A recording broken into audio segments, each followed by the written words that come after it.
So, Mr. Past Analysis, tell me what's on your mind.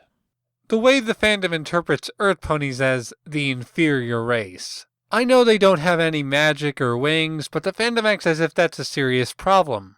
As if having some challenge is worse than having a simple ability to fly or use magic. Why?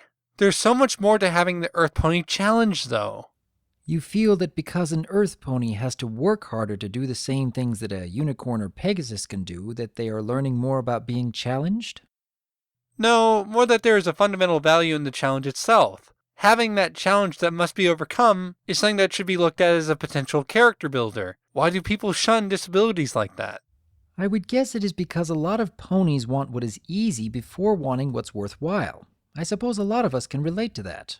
But with that being said, what about those who really have been given marvelous gifts and also decide to work their utmost to develop those same talents? Surely those are also inspiring just as many as those who manage to do a lot while given so little.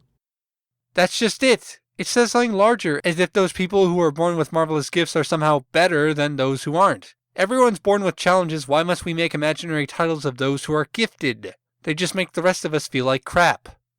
I suppose it has more to do with the fact that one who is gifted and yet also develops their talents to the fullest can do more for the world with those gifts when compared to one who starts with so little and gives the same amount of effort to develop their own talents.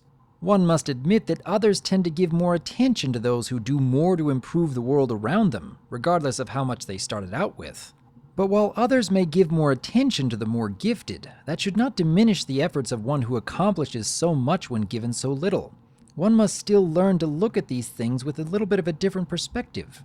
Does it matter more about what others think of your accomplishments, or is it more important about how you see yourself? But it does matter. What others think of your accomplishments is deeply important, and these specific accomplishments given to only a select group of people do more harm than good. They not only make us feel bad, but they put this false perception into the minds of those who are gifted.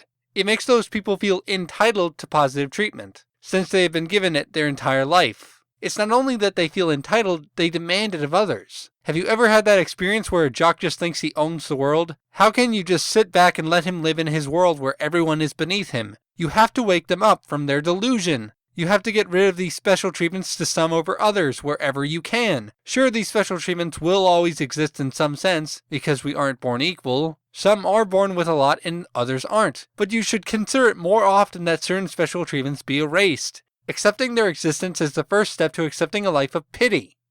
It sounds to me like you are basing your own measure of happiness in regards to the actions of those around you. Making part of your life dependent on how others act will lead you into feeling never quite satisfied with living life.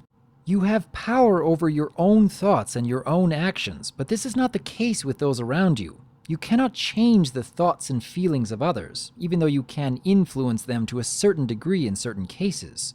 But when you feel that your life cannot be in balance because of how others are acting in their own lives, it will continue to make you feel that you have no choice but to change them. I, for one, believe that there is a better way, and that comes from living your own life how you feel anyone should live the best life that they can have.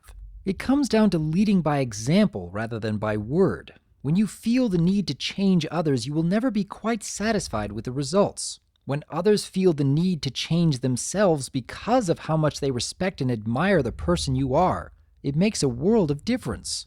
Does any of this make sense? Sort of, but how can one ignore these obvious facts of life? How can someone just stop thinking about these titles given to others? Isn't keeping a connection with others important? When do we know when to listen and when not?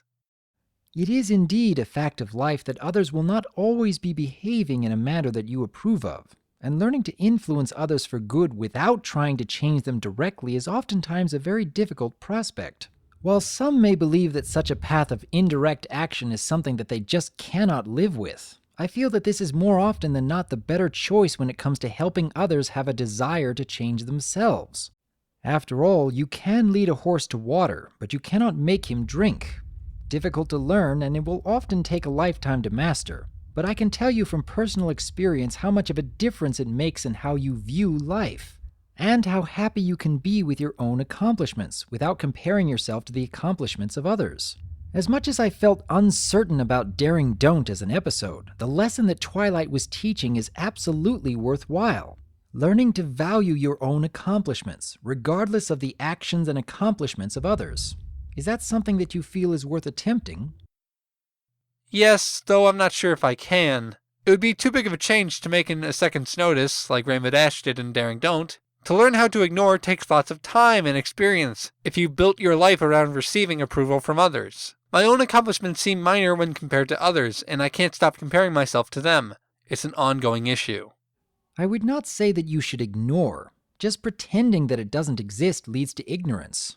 Rather, I say that one should learn to see things from a different perspective. Start to think about how much such things really matter to you, to other people, to the world around you. I know this sounds incredibly difficult, and to be honest, it really is. It takes a lot of practice and an exceptional amount of patience. But it can be done, and it does produce positive results. Not only for you, but also for those that follow in your footsteps. But perhaps that should wait for another time. Before I leave you for today, is there anything else that might help you to consider these methods? Seeing things from a different perspective isn't something I have a problem with, though. It's when I care about the person and/or perspective being given. What would really help is getting advice on how to not let those perspectives get to me. For example, Rainbow Dash's feelings of inadequacy in Daring Don't were only made worse when Daring Do treated her negatively. How does someone just ignore that? They are people we admire, after all. I suppose it goes back to Twilight's lesson, learning to understand your own value, even in the presence of those you admire and respect. Hard for Rainbow Dash in that episode, and as you've stated, hard for you too.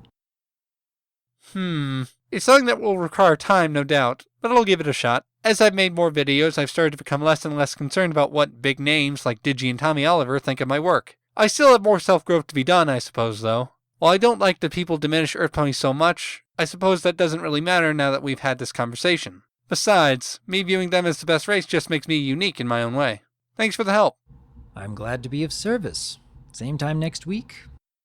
I think I'm good for now, so no. I'll contact you in the future if I need any further assistance. Anywho, I should be getting back to my channel. With the rift acting up, I don't know if anyone's gone in there and messed up my organized chaos. If Texrax did anything, I swear I'm going to rip that stupid horn off his head.